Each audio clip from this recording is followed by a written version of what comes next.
Chandbali block ଓରାସାହିରେ ଚାଲିଛି kangaroo court. ଗୋରୁ ବେପାରୀଙ୍କୁ ମାଡ଼ ମାରିବା ସହ ଲୁଟି ନେଲେ ଅର୍ଥ। ରାସ୍ତାର ଆଣ୍ଠେଇ ଆଣ୍ଠେଇ ଚଳିବା ଭିଡ଼ିଓରେ ହେଲା ଭାଇରାଲ। ଚାନ୍ଦବାଲି ଥାନା ଅଧୀନ ଓରାସାହି ପଞ୍ଚାୟତରେ କିଛି ଯୁବକମାନଙ୍କର ମାତ୍ରାଧିକ କାର୍ଯ୍ୟ ଦେଖିବାକୁ ମିଳିଛି।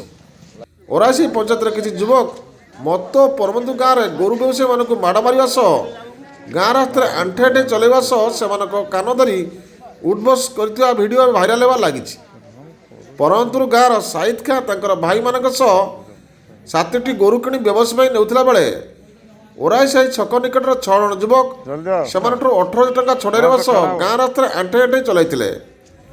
ଏଥିନେଇ ଗୋରୁ ବ୍ୟବସାୟୀ ସ୍ୱରାଜ ଖାଁ ଚାନ୍ଦବାଲି ଥାନାରେ ଲିଖିତ ଅଭିଯୋଗ କରିବା ସହ ଅଭିଯୁକ୍ତମାନଙ୍କ ଉପରେ ଦୃଢ଼ ଆଇନଗତ କାର୍ଯ୍ୟାନୁଷ୍ଠାନ ପାଇଁ ଦାବି କରିଥିଲେ।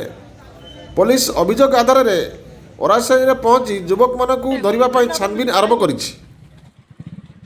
ସକାଳେ ଭୁଲ ମାଗିଲୁ ତତେ ଛଡ଼ା ହେଲା, ତୁ ପୁଣି ଆସିକି ଏଠି ଏପଟ ନେଇକି ଚାଲ।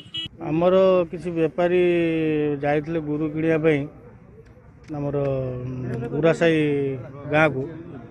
7ଟି ଗୋରୁ 3ଟି ପିଲା ନେଇକି ଆସୁଥିବା ସମୟରେ କିଛି ଯୁବକ ଗୋଷ୍ଠୀ 3ରୁ 4 ଜଣ ଭିତରେ ପିଲା ହେବେ ବୋଧେ, ତାଙ୍କୁ ମାରିକି ତାଙ୍କ ଗୋରୁ ଖୋଲି ଦେଇଛନ୍ତି ଏବଂ କିଛି ପଇସା ବି ଛଡ଼େଇ ନେଇଛନ୍ତି। ତାଙ୍କୁ କାନ ଧରି ଉଠବସ କରିଛନ୍ତି।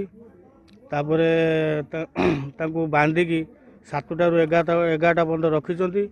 ଆଠେଇ ଆଠେଇ ଚଲେଇଛନ୍ତି। ସେ ଭିଜୁଆଲ୍ ବି ଆମ ପାଖରେ ଅଛି।